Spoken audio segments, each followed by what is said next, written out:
bagaimana untuk membuat partai pun nggak mudah ya. Membangun partai kan nggak semudah membalikan telapak tangan. Makanya tentu kalau ingin pergerakannya lebih cepat, tentu mengambil atau maksudnya ikut dengan partai yang sudah ada. Program Tribuners on Focus Tribuners kembali membersamai Anda hari ini bersama dengan saya, Nila Irdah. Tribuners, sejumlah partai politik membuka pintu untuk Presiden ke-7 Joko Widodo masuk sebagai kader partainya. Penegasan ini dilakukan bersamaan dengan secara resminya PDIP mengatakan bahwa Jokowi bukan lagi kader Partai Banteng PDI Perjuangan. Namun Presiden ke-7 Joko Widodo sendiri belum memberikan jawaban ajakan untuk bergabung sebagai kader ke partai manapun. Lantas bagaimana kita bisa melihat peluang Jokowi bergabung sebagai kader partai atau justru bisa membuka partai politik sendiri? Saya akan membahasnya dalam Tribuners on Focus hari ini. Tribuner sudah tersambung bersama dengan saya, pengamat politik Aljabar Strategis, ada Mas Rifki Caniago. Mas Rifki, selamat siang. Terima kasih banyak sudah bergabung. Apa kabar Mas Rifki? Ya, selamat siang, Mbak. Ya, alhamdulillah sehat, Mbak. Sehat, terima kasih banyak Mas Rifki menyempatkan waktunya berdiskusi dalam On Focus hari ini. Mas Rifki, sebelum masuk bagaimana kemudian kans Jokowi masuk sebagai kader partai begitu ya. Bagaimana kemudian Mas Rifki melihat ketegasan PDIP yang kemudian akhirnya disampaikan setelah pilkada selesai, Mas? Adakah yang kemudian bisa dibaca dari keputusan terbuka PDIP ini? Ya, kalau kita membaca keputusan terbuka dari PDIP tentu juga akan sangat mengejutkan. Mengejutkan mungkin karena pasca pilkada, meskipun isu-isu ini udah mulai muncul ketika pilpres ya, dengan sikap politik yang dipilih Pak Jokowi berbeda dengan PDIP. Tetapi tentu ini akan menarik karena memang pasca pilkada ini kan tidak ada momentum politik lagi, yang secara bargaining politik juga akan menyulitkan bagi PDIP maupun Pak Jokowi secara endorsement politik maupun tiket parpol untuk momentum politik. Dan saya rasa dengan diumumkannya apakah PDIP mengumumkan Pak Jokowi bukan lagi kader PDIP, tentu ini juga akan membuka ruang bagi Pak Jokowi akan berlabuh ke partai mana. Tentu ada 3 pilihan partai yang saya juga akan logis bagi Pak Jokowi. Yang pertama itu PSI, yang kedua Gerindra, yang ketiga Golkar. PSI jelas partainya Mas Kaisang kan, artinya Golkar ini kan secara isu kan udah lama sebagai isu-isu sebagai Pak Jokowi akan merapat ke Golkar. Ibaratnya misalnya dengan beberapa isu anggota kehormatan, tapi meskipun itu dibantah secara resmi, tapi ini udah lama mulai muncul ya.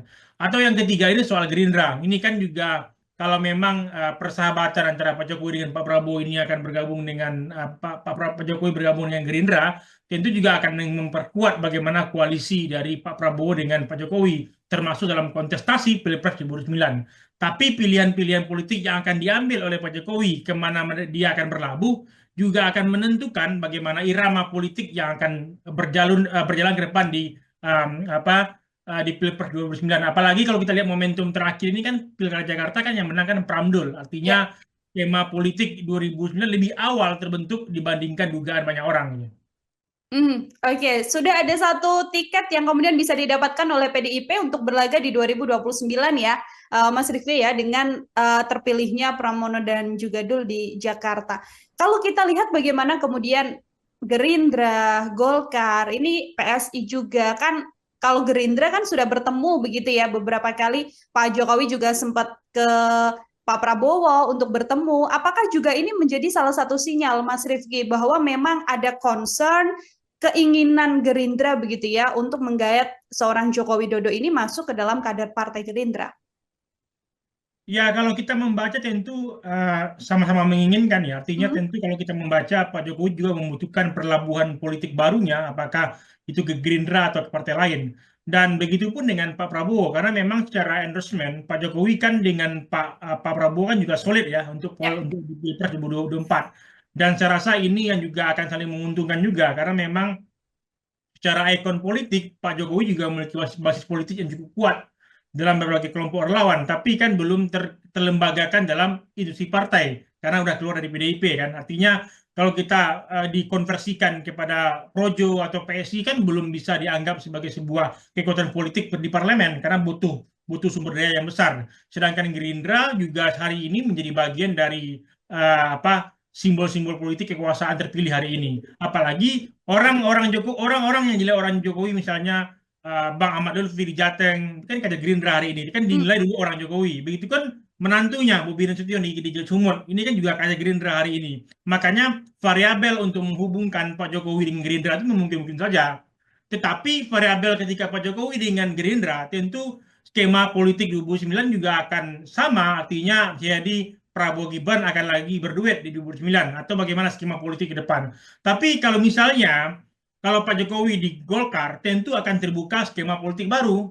Oke. Apakah nanti Pak Jokowi akan membuka skema baru dengan figur dia itu atau mungkin Mas Gibran akan muncul sendiri sebagai calon presiden? Ini kan mungkin-mungkin saja kan. Artinya tentu banyak hal yang akan terjadi sampai 2009 karena memang pilihan-pilihan yang akan diambil oleh Pak Jokowi di parpol ini juga makin mempercepat skema politik ke depan. Apalagi kalau misalnya Pram dan Dul ini menang, ini juga menunjukkan bahwa pintu masuk bagaimana pintu koalisi antara PDIP dengan Gerindra pun juga terbuka, Mbak. Karena memang ada Pak Budi Gunawan di pemerintahan. Meskipun Pak Budi Gunawan tidak bagian dari PDIP, tapi Pak Budi Gunawan sinonim dari Bu Mega. Kedekatannya sudah lama. Artinya tidak bisa membantah bagaimana dekat Bu Mega dengan Pak Budi Gunawan.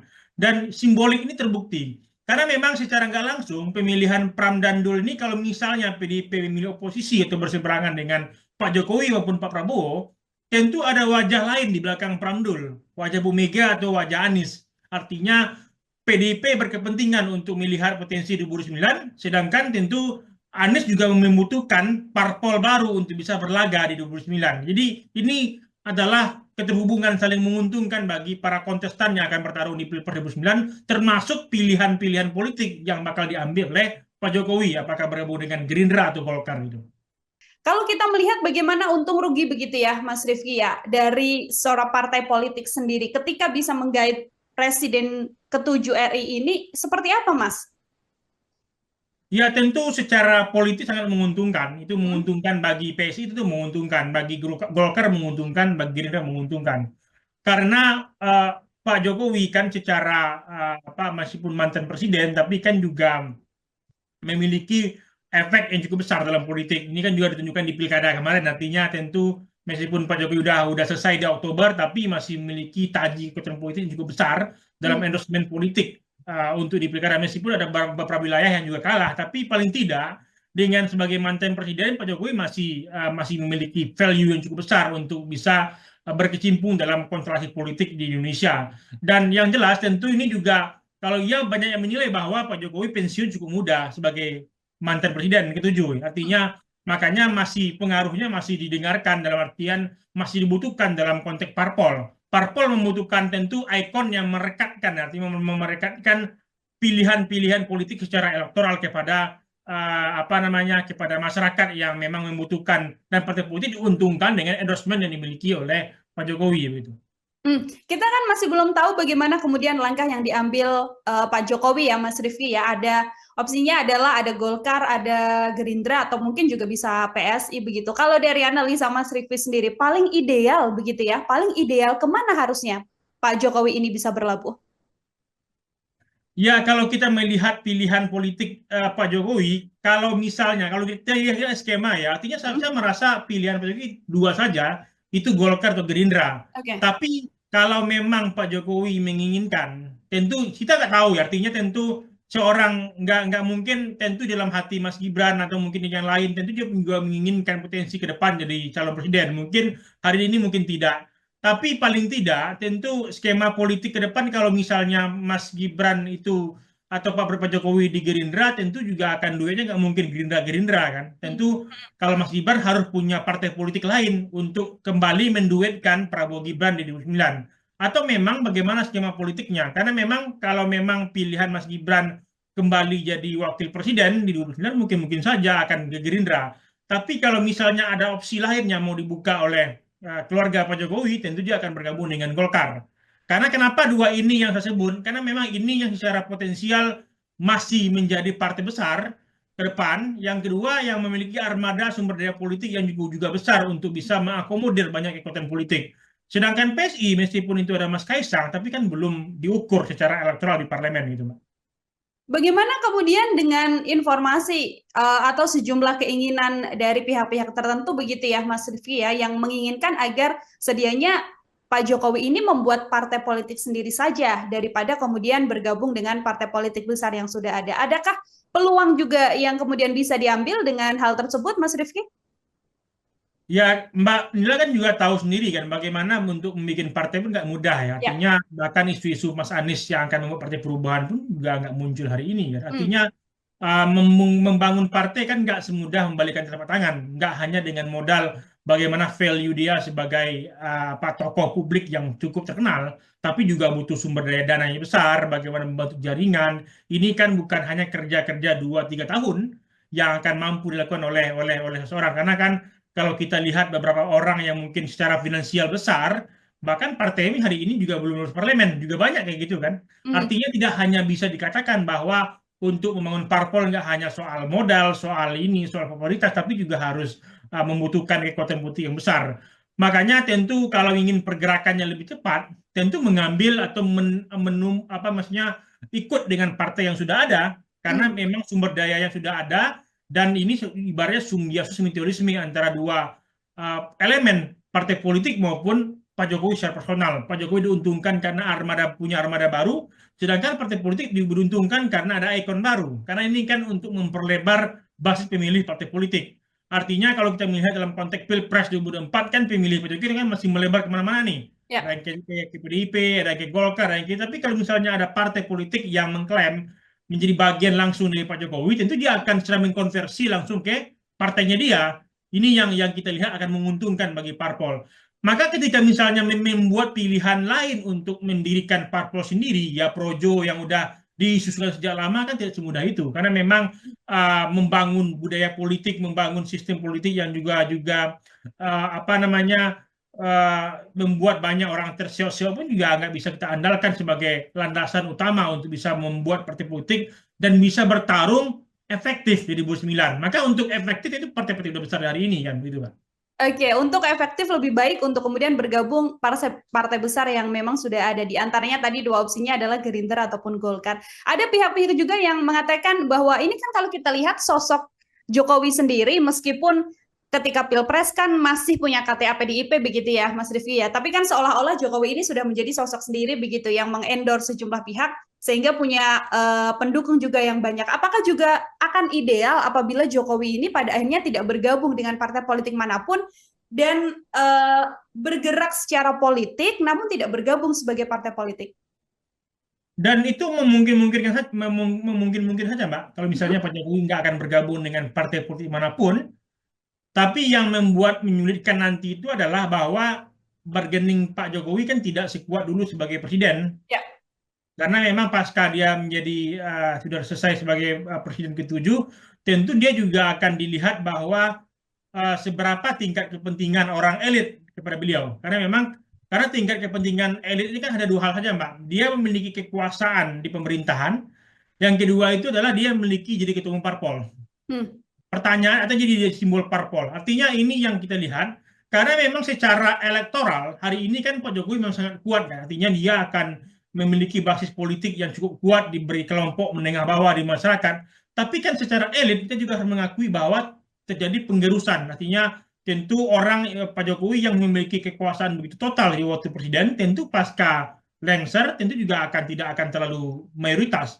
Akan mulai beberapa kekuasaannya akan berkurang. Makanya saya rasa tentu dengan pilihan-pilihan dia itu akan masuk ke semua kelompok, dia pun juga akan bisa menjadi punya bargaining, Mbak. Kalau dia punya skema politik di 2009. Kalau dia tapi kalau memang pilihan Pak Jokowi itu adalah hanya menikmati bagaimana pasca dia jadi presiden dan menikmati kontribusi dia sebagai dengan memberikan berapa ya kontribusi sebagai mantan presiden, ikut mendukung parpol, ini kan sah saja. Tapi saya rasa tentu Pak Jokowi dengan umur yang tergolong masih muda, tentu apakah masih mempertimbangkan bagaimana opsi-opsi politik yang akan terjadi di 2009 begitu. Oke, jadi idealnya adalah bergabung dengan partai politik ya, karena tidak hanya akan cukup sosok Jokowi seorang diri ketika sudah tidak lagi menjabat sebagai presiden seperti itu. Terakhir dari saya, Mas Rifki, kalau masuk ke partai politik begitu ya, ini kan yang paling krusial untuk didiskusikan, jabatan apa yang kemudian bisa diemban oleh seorang Joko Widodo, Mas?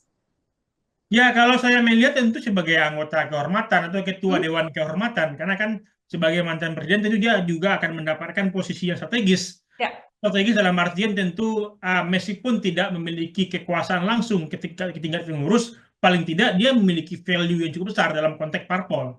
Ya, kalau kita kan ketua Dewan Kehormatan, ya kalau di PKS ketua Majelis Suro, kalau di PKS ya. Ya. Artinya ini kan jabatan-jabatan yang cukup seksi untuk kita lihat, tetapi memang tidak memiliki urusan langsung dengan kepengurusan atau sikap politik partai, tapi dia menjadi simbol. Sekarang partai menjadikan ikon untuk mengambil keputusan-keputusan yang strategis. Maka saya rasa ini mungkin-mungkin saja. Artinya kalau misalnya kita lihat Gerindra pun juga kosong kan ketua Dewan Hmm. Pembinanya. Artinya kalau kita Golkar pun juga akan ada kemungkinan membuka ketua Dewan Kehormatan. Jadi saya rasa kalau Pak Jokowi akan berlabuh ya mungkin-mungkin ke Gerindra atau ke Golkar. Karena Eh, memang ini opsinya secara ruangnya masih ada. Karena ketua pembina kan masih Pak Prabowo hari ini kan. hmm. Jadi Pak Jokowi akan jadi ketua pembina Gerindra atau ke Golkar jadi ketua Dewan Kehormatan Golkar begitu Mbak. Oke, Ketua Dewan Kehormatan, ini kita sama-sama menantikan ya Mas Rifki ya. Belum ada jawaban terbuka dari Jokowi kemana akan berlabuh, apakah mengenakan jaket Partai Beringin ataupun kemudian bergabung dengan Partai Gerindra seperti itu. Mas Rifki, terima kasih banyak untuk kesempatannya, luar biasa sekali hari ini berdiskusi dalam Tribun Sound Focus. Semoga di lain kesempatan ada waktu kembali untuk berbincang. Selamat siang, selamat beraktivitas kembali Mas Rifki. Ya, Mbak. Oke Tribuners, itu tadi obrolan saya bersama dengan pengamat politikal Jabar strategis Pak Rifki Caniago. Nantikan obrolan saya dengan sejumlah narasumber lain dan tema-tema lain hanya dalam Tribun Sound Focus. Saya Nila Irda, pamit undur diri. Terima kasih banyak dan sampai jumpa. Download Tribun X sekarang. Menghadirkan lokal menjadi Indonesia.